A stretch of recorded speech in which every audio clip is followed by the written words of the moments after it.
Assalamualaikum warahmatullahi wabarakatuh.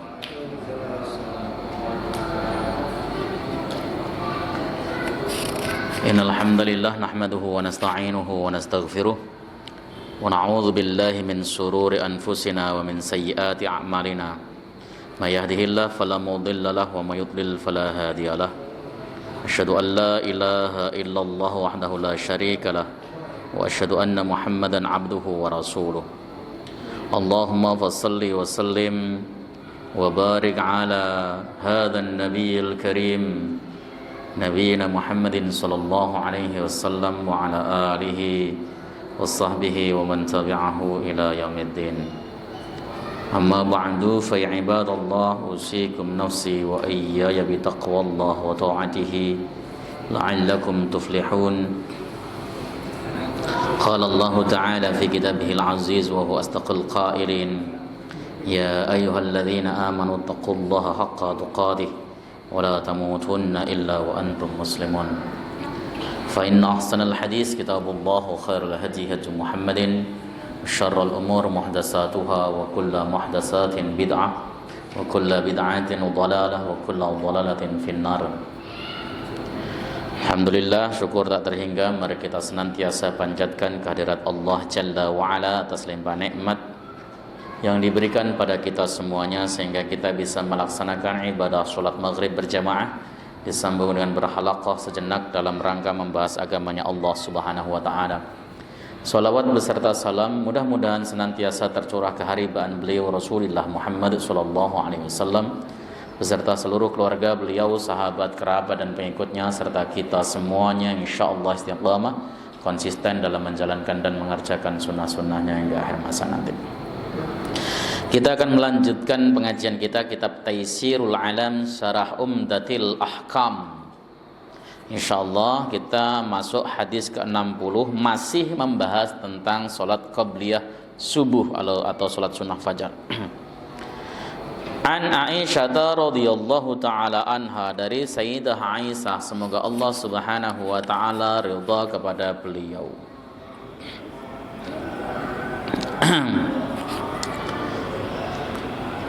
Qalat, beliau berkata, lam yakunin nabiyyu sallallahu alaihi wasallam ala syai'in minan nawafili ashadda ta'ahudan minhu ala ruk'atayil fajr. Nabi itu tidak pernah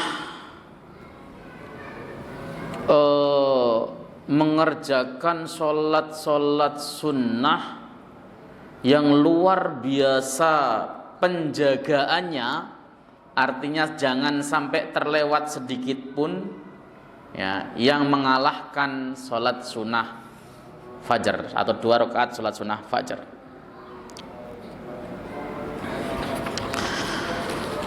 Wa fi lafdhin li muslimin, dan dalam redaksinya Imam Muslim, rakaatul fajri khairun minad dunya wa ma fiha.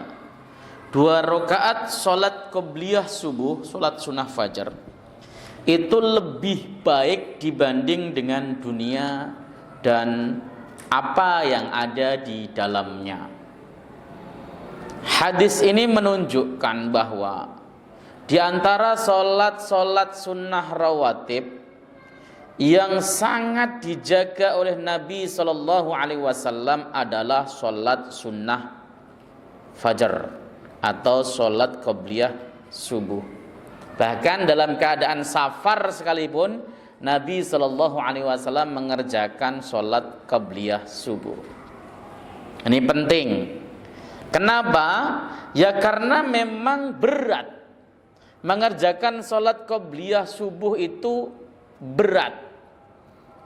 Kalau kita belajar atau membaca kaidah fikih itu kan ada yang berbunyi man kana kasura fi'lan kana kasura fadlan. Orang yang banyak perbuatannya, amalnya, maka banyak keutamaannya. Suatu amalan itu semakin sulit pengerjaannya, itu pahalanya semakin banyak, semakin bagus. Ya, sholat isya, sholat subuh, berjamaah itu amaliyah sulit. Makanya sampai Rasulullah mengatakan siapapun yang mengerjakan sholat isya berjamaah maka dia seakan-akan mengerjakan sholat separuh malam.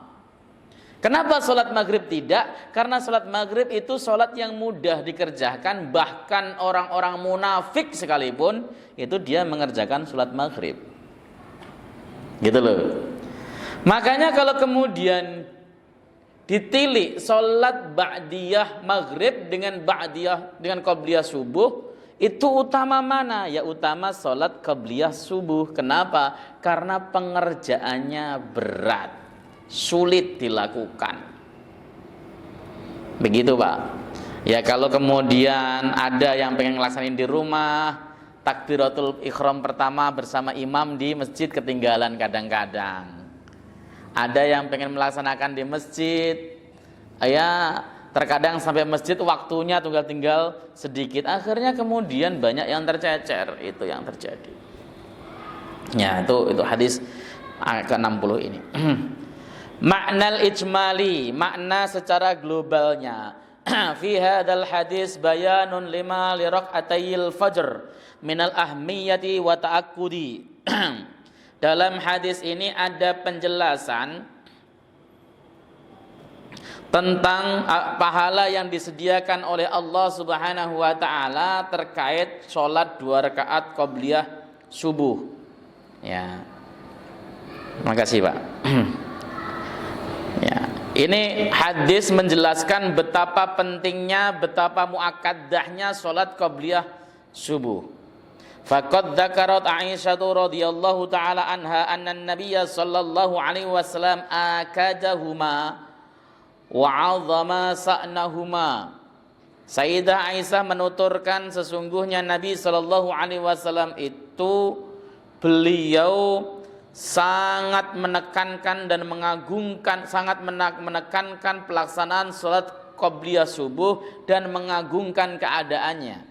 Artinya Nabi Shallallahu Alaihi Wasallam tidak pernah melewatkan hal itu, tidak pernah melewatkan melaksanakan sholat qabliyah subuh ya dalam hidup beliau. Saking pentingnya, saking beliau itu meyakini bahwa sholat qabliyah fajar ini memiliki kedudukan yang tinggi. Kadangkala jangankan sholat qabliyah fajar, sholat fajarnya saja kita itu udah berantakan kadangkala. Alasannya sih macam-macam. Ada yang mengatakan alasannya capek, pulang malam, habis kerja, lembur dan sebagainya. Alasan-alasan itu kan lebih lemah dibanding dengan sarang laba-laba kan. Iya memang sholat subuh di mana-mana ya berat. Karena itulah ujian loyalitas keimanan seorang mukmin kepada Allah Subhanahu wa taala kan gitu. Gitu. Lebih-lebih kalau kemudian disambung dengan sholat malam, sholat tahajud. Bangun di sepertiga malam menghadap Allah Subhanahu wa taala, mengamalkan firman Allah, "Wa minal laili fatahajjad bihi nafilatan lak asa ayyab'atsaka rabbuka maqaman mahmuda." Setelah melaksanakan salat malam, berzikir kepada Allah, azan subuh, melaksanakan salat qabliyah subuh, berangkat ke masjid. Bagus. Makanya masjid itu sekali lagi kalau subuh itu azannya antara azan sama iqamahnya jaraknya jauhan. Kenapa? Ya kadang kala ada orang yang bangunnya pas azan. Allahu Akbar, baru bangun ada. Yang sedemikian itu memberi kesempatan kepada kaum muslimin agar dia bisa melaksanakan salat subuh berjamaah. Itu kan 15 menit lah contohnya. Wa bi fi'lihi wa qaulihi. Nabi bukan hanya sekedar menekankan keutamaan salat subuh, salat qabliyah subuh itu dengan perkataan saja, tapi juga dengan perbuatannya. Khaisu qalat, sekiranya Sayyidah Aisyah itu berkata, lam yakun ala syai'in minan nawafili asyadda ta'ahudan wa muwadhabatan minhu ala rak'atayil fajri. Nabi itu tidak pernah memperhatikan salat sunnah itu lebih dibanding dengan sholat sunnah qabliyah subuh. Ini beliau menjaga sholat qabliyah subuh benar supaya tidak lewat. Itu seperti itu. Wa annahu alaihi salatu wassalam qala, sesungguhnya Nabi sallallahu alaihi wasallam bersabda, innahuma khairun minad dunya wa ma fiha, sesungguhnya salat fajar itu lebih utama dibanding dengan dunia dan apa yang ada di dalamnya. Saya rasa selesailah pembahasan salat qabliyah subuh karena kemarin kita telah bahas panjang lebar juga. Ya. Intinya bahwa salat rawatib itu adalah salat yang dikerjakan mengiringi salat fardu. Ada yang dikerjakan sebelumnya supaya kita ketika melaksanakan salat fardu sudah siap karena sudah melakukan pemanasan di awal salat rawatib yang namanya qabliyah. Kemudian yang dikerjakan setelah pelaksanaan salat fardu itu harapannya menjadi jabirah, menjadi penambal bagi kekurangan kita di dalam melaksanakan salat fardu. Itu harapannya. Jadi kita kan kalau sholat itu nggak mungkin khusyuk 100%, nggak mungkin, hampir nggak ada lah orang bisa khusyuk 100% itu. Jangan-jangan khusyuk kita itu ya khusyuk bohongan, kadang-kadang. Ibnul Qayyim pernah mengatakan banyak orang yang melaksanakan sholat itu khusyuknya seperti khusyukul munafikin, khusyuknya orang-orang munafik. Ya kelihatannya badannya tidak bergerak tapi hatinya gentayangan. Itu seperti khusyuknya orang munafik. Oke, kita akan membahas bab baru yaitu bab adzan wal iqamah. Adzan dan iqamah yang akan kita bahas.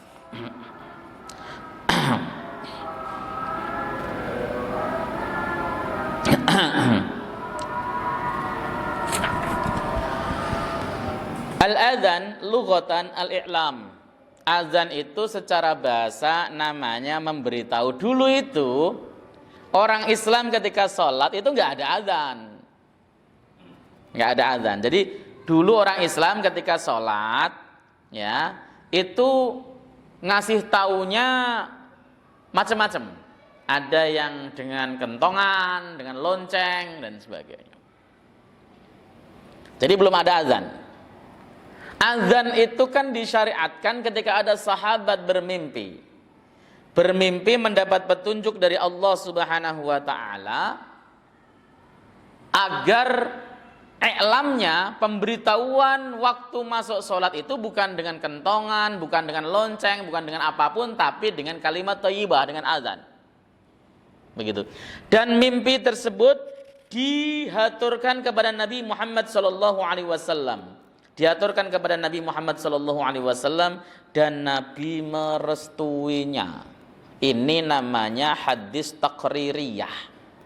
Sahabat yang melakukan ditetapkan oleh Rasulullah itu jadi sunnah.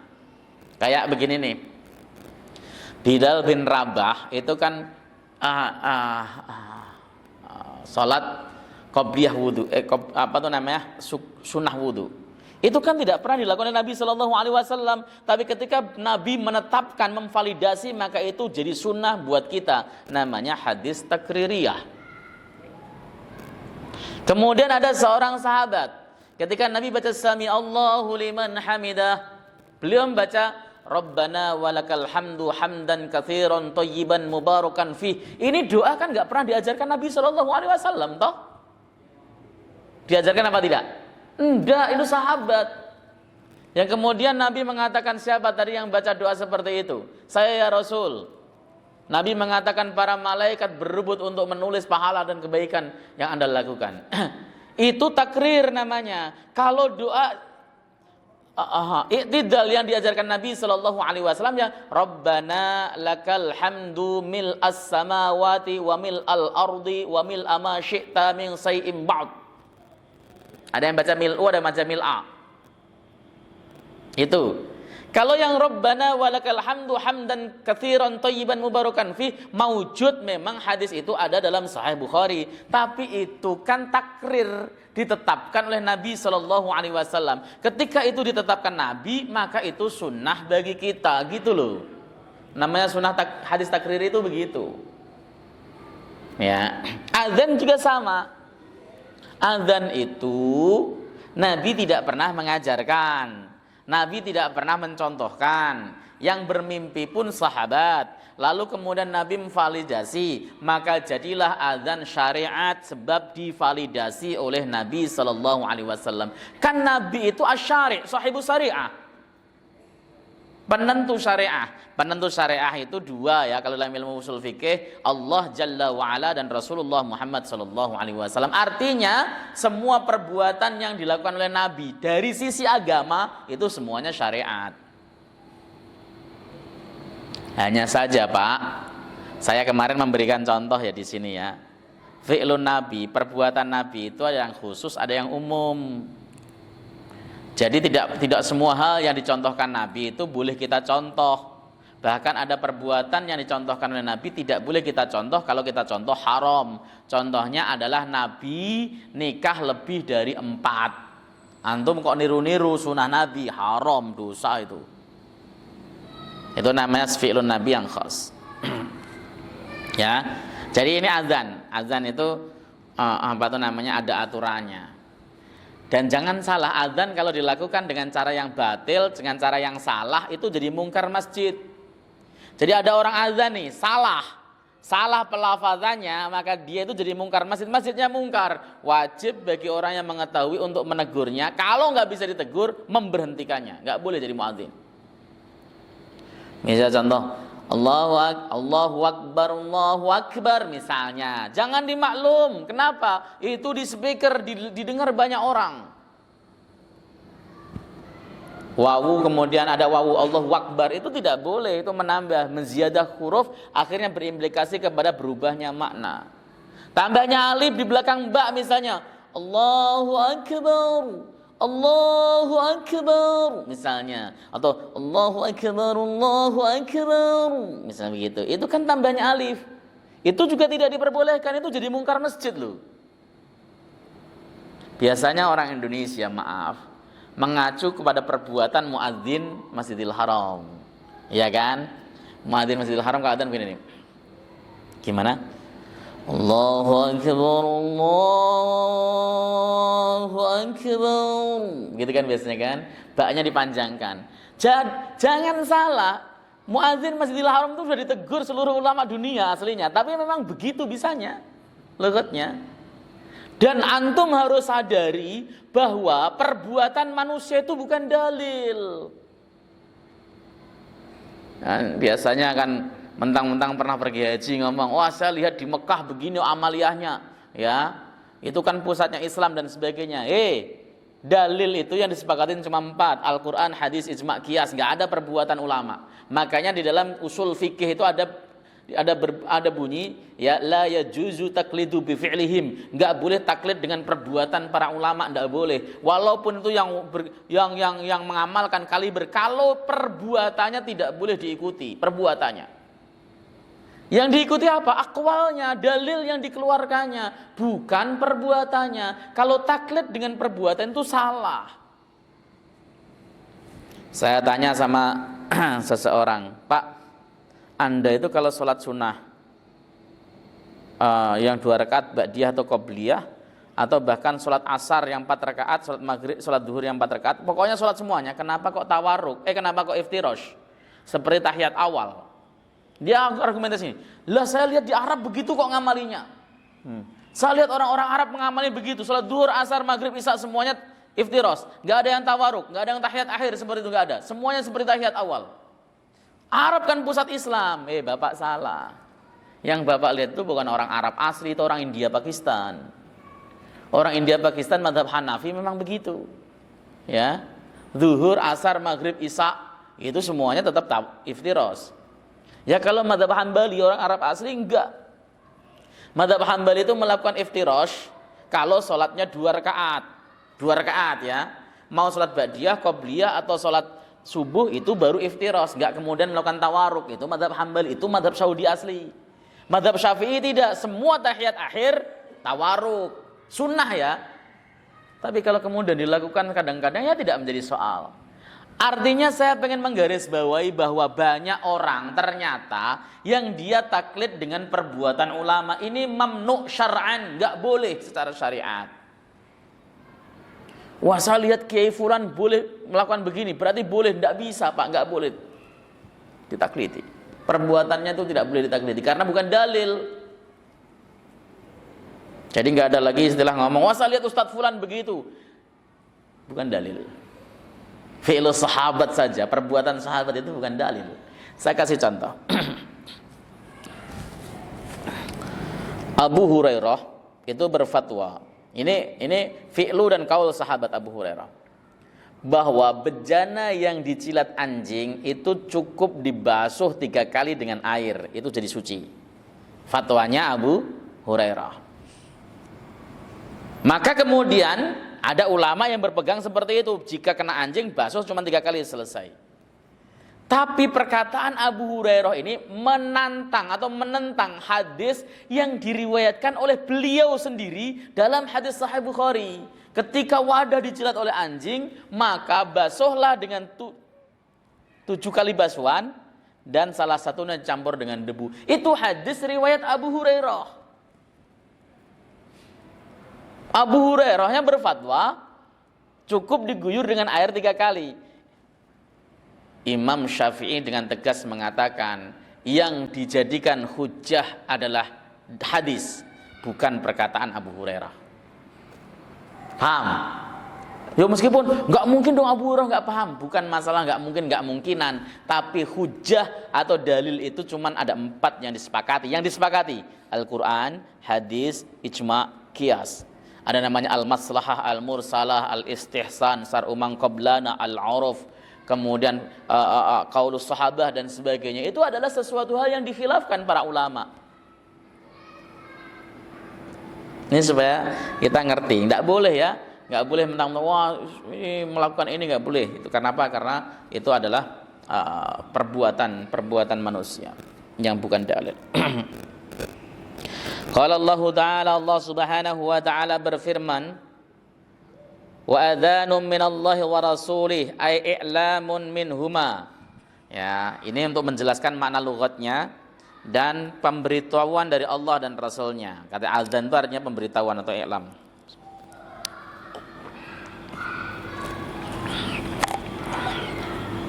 Wa huwa syar'an, azan itu secara terminologi syariat artinya al-i'lamu bidukhuli waqtis salati al-mafrudati bi alfadhin mahsusatin. Memberitahu masuknya waktu salat fardu. Kalau salat sunnah tidak ada azan. Jangan kemudian mau melaksanakan salat sunnah Allahu Akbar, salah. Ya. Salat fardu azan, salat sunnah as-salatu jami'ah. Itu panggilannya. Ada yang kemudian salah juga, ada imam ada imam mau imam salat zuhur atau salat maghrib lah. Ketika selesai qomat selesai, dia malah ngomong as-salatu jami'ah. Loh, ini mau salat fardu itu bukan as-salatul jami'ah. As-salatul jami'ah itu dipakai untuk salat sunnah. Salat sunnah tidak ada adzan, enggak ada iqamah. Ada salat Id enggak ada adzan, enggak ada iqamah. As-salatul jami'ah panggilannya. Ya, salat gerhana enggak ada adzan, enggak ada iqamah. As-salatul jami'ah panggilannya. Semua salat sunnah pakai as-salatul jami'ah. Untuk salat fardu adzan dan iqamah. Ini khusus buat salat fardu adzan itu. Jadi jangan kemudian dibawa salat sunnah. Oh, salat sunnah kok ada adzannya. Enggak boleh. Nah, lafadznya khusus, lafadz adzan itu khusus. Redaksinya yang diambil dari mimpi tadi divalidasi oleh Nabi, tidak boleh dirubah-rubah ya kayak gitu adzan. Asyhadu an la ilaha illallah, asyhadu an, kemudian setelah dua kali kemudian asyhadu anna, enggak boleh wa asyhadu anna karena redaksinya memang asyhadu anna. Antum bukan sedang membaca syahadat. Kalau baca syahadat kan asyhadu an la ilaha illallah wa asyhadu anna muhammadar rasulullah. Ini sedang adzan, maka bacaannya tidak ada wa-nya, seperti itu. Nah, bacaannya khusus.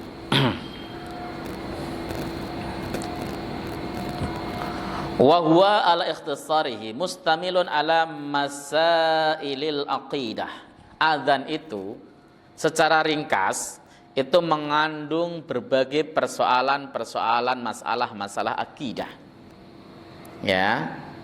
Li'anna at-takbira yatadhammanu wujudallahi wa isbati sifat wa isbata sifatil jalali wal 'azamatilah.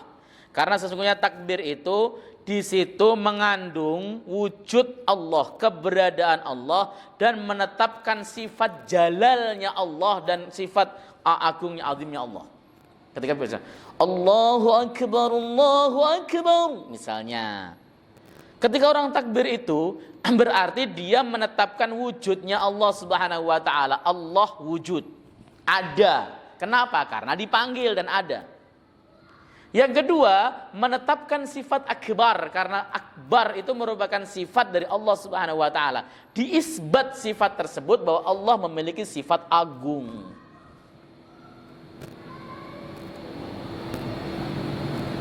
Jadi saya tanya sama Bapak, akbar itu sifat atau zat? Sifat. Terus zat Allah bagaimana? Nggak tahu, kan kita nggak boleh mikir zat Allah.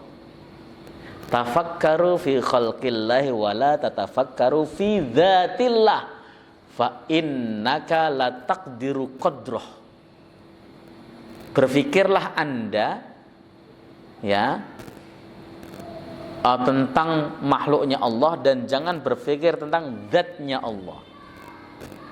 Asma zat di dalam Asmaul Husna itu cuman Allah, yang lain itu sifat semuanya.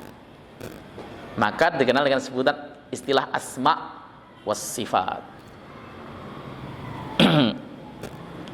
Jadi kita tetapkan Allah itu Maha Agung. Kenapa kita menetapkan Allah Maha Agung, Maha Besar? Karena yang menetapkan Allah langsung dalam Al-Quran dan Rasulullah Muhammad SAW. Maka ketika kita membaca Allahu Akbar, merasalah diri kita itu kecil sebab yang agung hanya Allah. Jangan membanggakan pangkat kita dan sebagainya. Termasuk ketika sholat. Apalagi dia sembari mengatakan Allahu Akbar. Itu pengagungan yang luar biasa.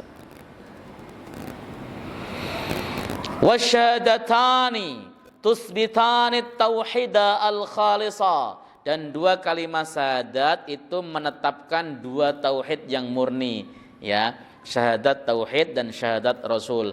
Asyhadu an la ilaha illallah itu menetapkan bahwa kita mengakui dengan hati kita secara yakin sesungguhnya tiada Tuhan yang hak disembah selain Allah. Asyhadu bimakna a'tarifu. Maka sebelum kita membaca syahadat, kita wajib mengetahui Allah dulu, mengenal Allah dulu. Kenali Allah Subhanahu wa taala. Dari mana? Ya dari sifat-sifat Allah Subhanahu wa taala. Kenapa kok bisa begitu, Pak? Karena syahadat, saksi itu harus melihat perkara. Misalnya Bapak menjadi saksi perkara, kok nggak ngelihat, itu namanya saksi bohong. Lah kalau Bapak bersaksi tiada Tuhan selain Allah, ketika ditanya Allah itu siapa, nggak tahu, nggak ngerti dan sebagainya, maka dia saksinya bohong. Dia wajib kenal Allah Subhanahu wa taala dulu. Mengenal Allah dengan apa yang disampaikan dalam Al-Qur'an dan disampaikan Nabi sallallahu alaihi wasallam dalam hadis, serta melihat ayat Allah yang ada di alam raya ini. Wa fil ardi ayatun lil mukinin wa fi anfusikum afala tubsirun. Di bumi ini adalah ayat bagi orang-orang yang yakin, dan di dalam diri kita juga ada ayat dari Allah Subhanahu wa taala. Jadi di kalimat satu. Kemudian kita baca wa asyhadu anna Muhammadar Rasulullah. Aku bersaksi bahwa sesungguhnya Nabi Muhammad adalah utusan Allah. Nabi sallallahu alaihi wasallam itu hanya utusan Allah. Abdun, rasulnya Allah Subhanahu wa taala. Dari sini kemudian kita terhadap Nabi sallallahu alaihi wasallam. Misalnya dulu itu ada dua orang jariyah mukul rebana di sisi Nabi sallallahu alaihi wasallam. Dia berkata, "Indi nabiyyun ya'lamu ma fi ghad." Di sisi kami ada seorang nabi yang tahu persoalan esok. Di sisi kami ada seorang nabi yang ngerti persoalan esok. Kata Nabi apa? Da'i ma takulin wa kuli bima kunti takulin. Kamu enggak usah ngomong begitu, enggak boleh, karena li'annahu la ya'lamu ma fi ghadi ahadun. Enggak ada seorang pun yang tahu perkara esok kecuali Allah Subhanahu wa taala. Kenapa kok kita kemudian menegaskan wa asyhadu anna Muhammadar Rasulullah. Nabi Muhammad itu hanya utusan Allah. Artinya jangan gulat ketika Anda kemudian memuji Rasulullah sallallahu alaihi wasallam. Yang harus Anda ikuti adalah tata cara ibadah, ucapan, perbuatan, ketetapan dari Nabi Shallallahu Alaihi Wasallam yang jadi syariat. Kalau kemudian kita yakini bahwa Nabi itu utusan Allah, maka apapun yang disampaikan oleh Nabi itu benar, hak dari Allah Subhanahu Wa Taala. Wa ma yantiqu 'anil hawa in huwa illa wahyu yuha. Nabi itu tidak pernah berbicara berdasarkan hawa nafsunya. Tapi yang dibicarakan adalah wahyu dari Allah Subhanahu wa taala. Dari sisi agama ya, dari sisi agama. Sebab Nabi juga manusia biasa. Kalau bicara juga kadang beliau tidak ngomong sisi agama terus. Seperti suatu hari ketika Nabi sedang keluar menuju masjid, beliau lihat ada sahabat lagi mengawinkan kurma jantan, benang sarinya diambil untuk ditaburkan di putiknya kurma betina. Nah kata Nabi, kalian ngapain? Ngawinin kurma? Nggak usahlah, nanti juga bisa buah sendiri kok. Nggak usah pakai gitu-gituan. Kalau Allah menghendaki berbuah ya berbuah. Sahabat terima kan? Terima bongkoan, wong namanya Nabi yang bicara. Udah kalau begitu nggak usah kawinkan lah. Ya. Akhirnya 1 tahun gagal panen semuanya. Akhirnya kemudian Nabi SAW bersabda, antum a'lamu bi umurid dunyakum, kalian lebih tahu terkait urusan dunia kalian. Artinya ketika berbicara masalah dunia, Nabi ya manusia biasa. Tapi ketika berbicara masalah syariat, Nabi SAW yang disampaikan itu wahyu. Makanya ketika kemudian terjadi penyusunan strategi untuk perang Khandaq, Nabi SAW kan ditanya oleh para sahabat. Nabi itu punya ide sebenarnya. Ya. Ini pada saat perang Badar, perang Badar. Nabi punya ide, pasukan tempatnya agak di bawah dekat Badar. Tapi sahabat bertanya, ya Rasul, ini wahyu ataukah pendapat kau pribadi? Ini pendapat saya pribadi. Kalau pendapat kau pribadi ya Rasul, saya punya pendapat lain. Kenapa? Karena pendapat sebagai manusia bisa salah dan bisa benar. Tapi kalau wahyu dari Allah, mutlak benarnya. Seperti contoh ketika Nabi SAW pengen gempur Khaybar. Itu kan kalau dilogikakan, setelah menggempur Khaybar melaksanakan perang Dzatur Riqa. Itu kalau dilogikakan mestinya kan nggak pada mau dan nggak masuk akal toh. Nabi habis-habisan menggempur Khaybar. Tentaranya capek sampai berbulan-bulan. Tiba-tiba datang perintah dari Allah Subhanahu wa taala untuk melakoni perang lagi. Tapi sahabat kemudian mentalnya luar biasa. Kenapa? Karena yang disampaikan Nabi adalah wahyu dari Allah Subhanahu wa taala. Kalau Allah yang nyuruh pasti menang. Itu yang terjadi. Oke. Lanjut ya. Waris kan tadi kan tauhid al-khalis, warisalata Muhammadin sallallahu alaihi wasallam. Wa tunfiyani asyirka, dan keduanya tersebut menafikan syirik, kemusyrikan.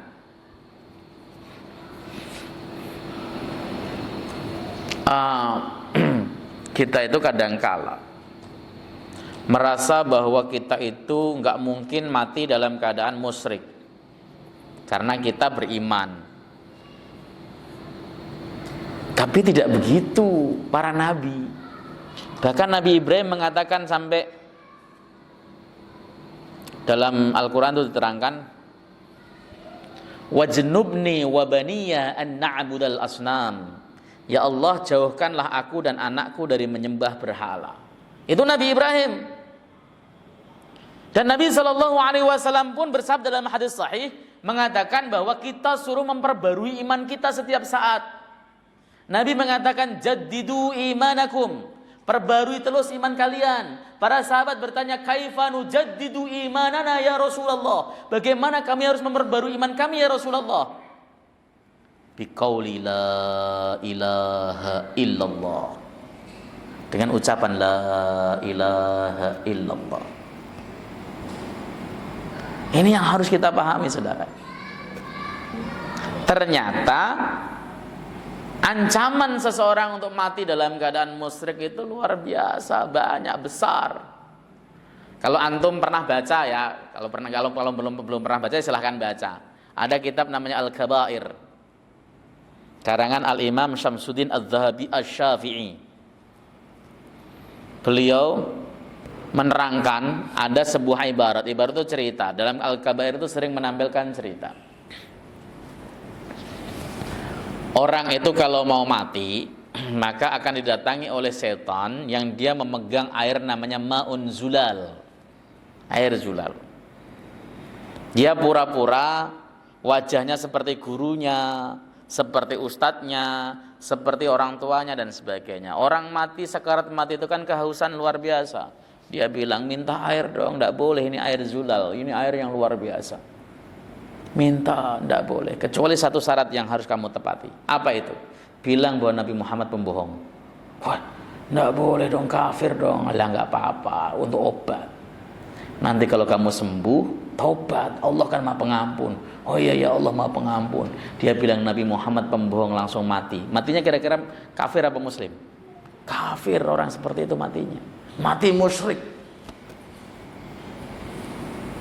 Maka kita selalu minta kepada Allah supaya diberikan oleh Allah husnul khotimah. Karena kita tidak tahu al-umuru bi khatimatihi. Semua perkara al-umuru bi khatimatiha. Semua perkara itu dilihat dari akhirnya, bukan dari awalnya. Akhirnya, seseorang itu dilihat daripada akhirnya. Pengecut sekalipun, pembohong sekalipun, pelaku perbuatan maksiat sekalipun, kalau ujung hidupnya dia baik, soleh, tobat kepada Allah, dia masuk surga. Orang kafir sekalipun, ketika di ujung hayatnya dia membaca syahadat, belum pernah amaliyah apapun, dia masuk surga. Saya baca dalam sebuah kitab namanya Hakadza Fahimas Sahabah. Itu diterangkan ada ketika Rasulullah SAW sedang melakoni peperangan, perang Uhud setahu saya. Nabi SAW kan dikabarkan kalah. Ada seseorang yang dia itu ketika Nabi berangkat perang, dia nyinyir sama Nabi, jelek-jelekin Nabi dan sebagainya. Lalu ketika mendengar Rasulullah terluka, hatinya itu terhenyak dia. Wah, timbul rasa cinta dan sayangnya kepada Nabi SAW, dipacu kudanya untuk membantu tentara yang sedang kalah. Dia terluka parah, ya. Kemudian saudaranya dia heran, kok kamu sampai maju sampai terluka parah begini? Apa motivasimu? Aku mencintai Rasulullah SAW. Lalu dia baca asyhadu an la ilaha illallah wa asyhadu anna Muhammadar Rasulullah. Masuk Islam saat itu, mati masuk surga, kata Nabi. Al-Quran mengatakan, qul lil ladzina kafaru iyantahu yughfar lahum ma qad salaf. Katakan ya Nabi Muhammad kepada orang-orang kafir, jika mereka berhenti dari kekafirannya, artinya masuk Islam, yughfar lahum ma qad salaf, diampuni dosa-dosa mereka yang telah lalu. Ini clear kok. Kalimat tauhid itu kalimat yang luar biasa, penghapus dosa. Begitu. Maka di sini juga dia bisa menafikan makna kalimat syahadat itu, menafikan kesyirikan yang ada dalam hati kita. Wad du'a ilal falahi yushiru ilal ma'ad wal jaza. Dan ajakan kepada kebahagiaan, al-falah itu kebahagiaan atau keberuntungan, itu mengisyaratkan kepada tempat kembali kita, surga, wal jaza, dan balasan dari Allah Subhanahu wa taala. Jadi ketika hayya 'alal falah, mari kita raih kebahagiaan. Yang dimaksud bahagiaan adalah bahagia di surga dan mendapat balasan dari Allah Subhanahu wa taala setiap mukmin. Maka ketika hayya 'alas shalah, baru hayya 'alal falah. Anda laksanakan salat dulu, baru Anda akan berbahagia, masuk surganya Allah, diberikan jaza oleh Allah Subhanahu wa taala. Jadi jangan remehkan salat gitu.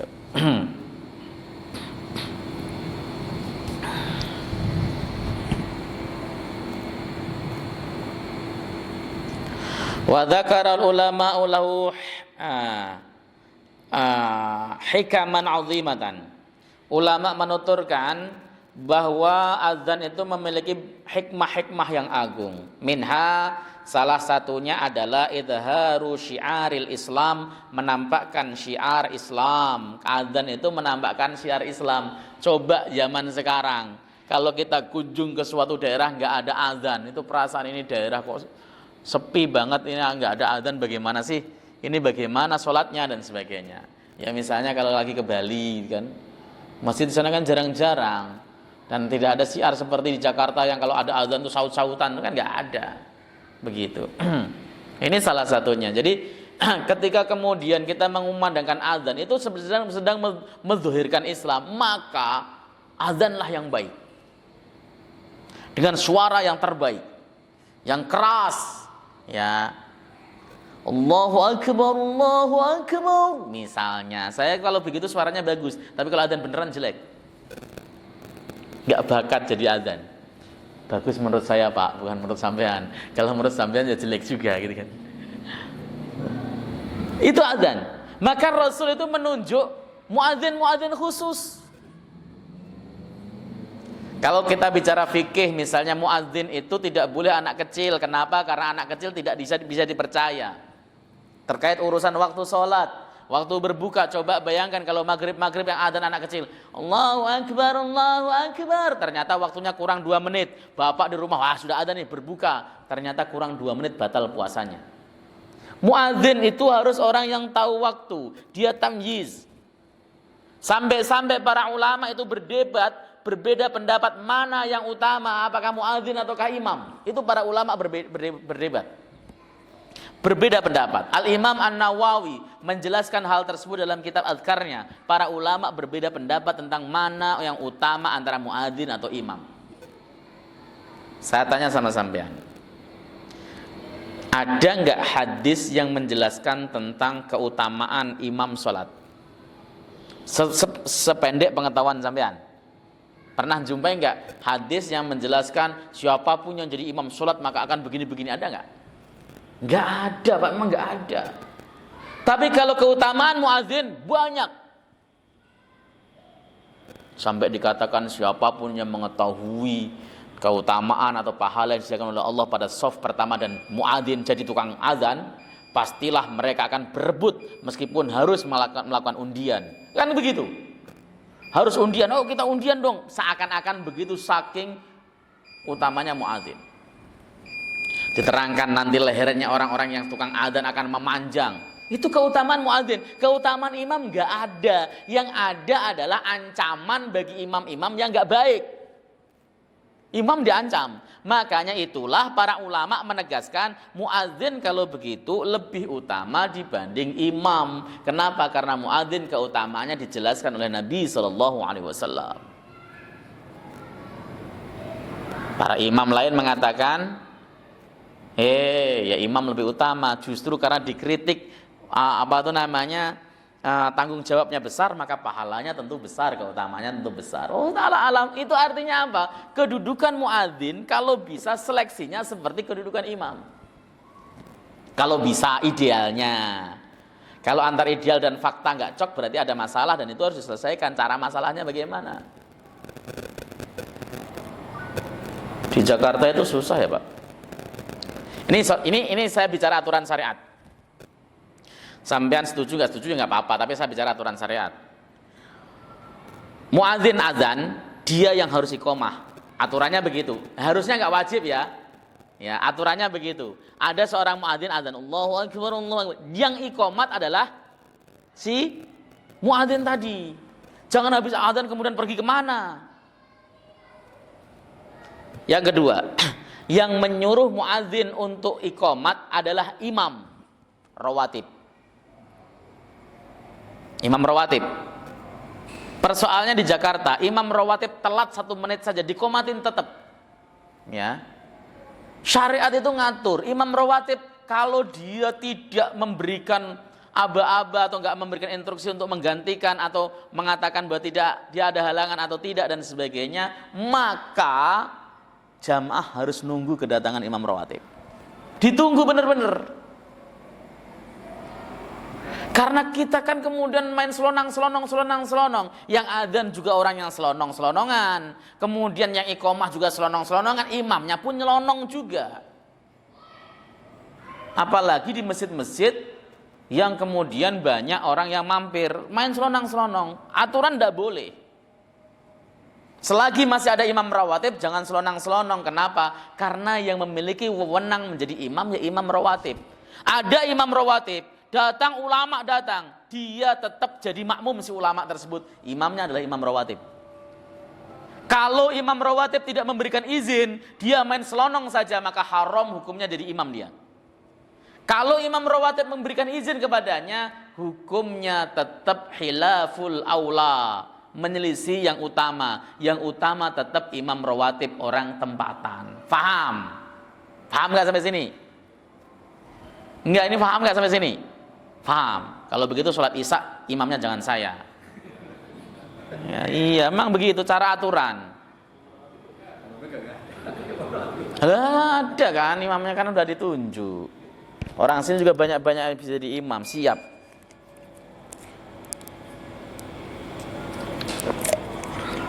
Itu aturan, Pak. Karena banyak yang selonang-selonong itulah maka kadang-kadang kita merasa, aduh ini bacaannya Masya Allah. Kenapa? Karena nyelonong. Kalau imam rawatib itu kan orang sudah terseleksi. Diangkat jadi imam rawatib karena dianggap mampu. Gitu loh. Diangkat sebagai muadzin ditunjuk. Udah muadzinnya A, B, C, jangan gini. Siapa yang adzan Ustaz? Udah siapa aja. Jangan. Harus ditunjuk. Si A, adzan saat pertama. Kedua si B, adzan kedua. Ketiga si C. 3 orang yang muadzin ini harus saling koordinasi. Siapa yang bisa dan sebagainya, silahkan. Harus koordinasi. Imam juga begitu. Lihat Fatawi An-Nawawi, fatwanya Imam An-Nawawi. Beliau menjelaskan, imam maupun muadzin ketika dia berhalangan hadir, dia harus mewakilkan kepada imam lain. Maaf Pak, saya hari ini tidak bisa datang karena saya lagi pergi, Bapak jadi imam ya. Siap. Dia jadi rawatibnya. Gitu caranya Pak. Wallahu taala alam bisawab. Silakan, ada yang nanya? Ayo Pak, jauh amat Pak. Mendekat Pak. Kalau sudah terbiasa sholat qobla subuh, kemudian dia sekali waktu tertinggal, bisa nggak dilakukan setelah sholat subuh? Ya, jadi orang melakukan sholat qobliyah subuh sudah rutin. Suatu saat karena perutnya mules, maka dia datang ke masjid telat dan sudah masuk sholat subuh. Boleh nggak dilakukan setelah melaksanakan sholat subuh? Boleh, namanya sholat qodho. Sholat qodho, karena sholat yang dilakukan di luar waktunya namanya sholat qodho. Dan itu diapresiasi oleh Rasulullah SAW. Rasul sendiri pernah melaksanakan sholat qodho, sholat rawatibnya di qodho. Baik sholat qobliyah subuh maupun sholat qobliyah zuhur. Beliau pernah mengqodho sholat qobliyah zuhur setelah sholat asar, boleh. Padahal waktu tahrim kan mestinya, tapi boleh dilaksanakan qodho di situ. Saya rasa begitu. Ada lagi? Cukup? Oh, monggo silakan Pak. Terkait dengan pertanyaan saya kurang lebih 2 bulan yang lalu. Ke saya? Iya. Oke. Ya kan pada masa remaja dulu kan sering meninggalkan sholat. Ya. Kemudian sejak 2 bulan yang lalu saya foto sholat itu. Jadi misalnya habis sholat isya, saya foto sholat isya yang pernah saya tinggalkan. Itu seterusnya. Pertama. Kedua, terkait dengan bacaan kata kiat akhir ya. Kita kan harus minta 4 hal kepada Rasulullah setelah kita baca takiyat akhir, kita akan minum wajib. Ya, itu apakah harus kita baca pada setiap sholat, baik itu sholat wajib ataupun sholat sunnah? Oke, baik. Yang pertama, mengqodho sholat faitah, sholat fardu yang tertinggal itu memang menurut 4 madhab wajib. 4 madhab. Yang mengatakan tidak wajib adalah Ibnu Taimiyah. Syekhul Islam Ibnu Taimiyah mengatakan tidak wajib, dia cukup taubat kepada Allah Subhanahu wa taala dan melaksanakan sholat-sholat sunnah sebanyak-banyaknya. Tapi 4 madhab empat-empatnya mengatakan bahwa melaksanakan qadha salat yang tertinggal itu wajib, dan Bapak sudah mengikuti pendapat dari 4 mazhab Hanafi, Maliki, Syafi'i dan Ahmad bin Hambal. Seperti itu. Yang kedua, baca doa setelah salawat. Nah, saya pengen menggarisbawahi dulu. Standar minimal seseorang sholat dikatakan sah jika dia memenuhi hadis al-musi' salatuhu, orang yang salah di dalam sholatnya. Hadis itu masyhur sekali, yaitu ketika Rasulullah SAW sedang duduk-duduk di masjid setelah melaksanakan sholat, ada orang yang kemudian sholat belakangan tertinggal. Ya, beliau melaksanakan sholat sendiri. Ini yang harus saya garis bawahi, Pak, bahwa melaksanakan sholat sendiri apabila tertinggal nggak usah gengsi, nggak usah malu. Orang ini di depan Nabi sekaligus langsung melaksanakan sholat dan salah. Nabi mengatakan irji fasolli fa innaka lam tusalli, sampai akhirnya kemudian diajari Nabi. Nah, ajaran Nabi itu tidak sampai kepada wilayah doa-doa tadi, cukup kepada tasyahud, tahiyat akhir saja, tahiyat akhir, syahadat, selesai. Inilah yang kemudian dijadikan dasar ulama sebagai rukun sholat.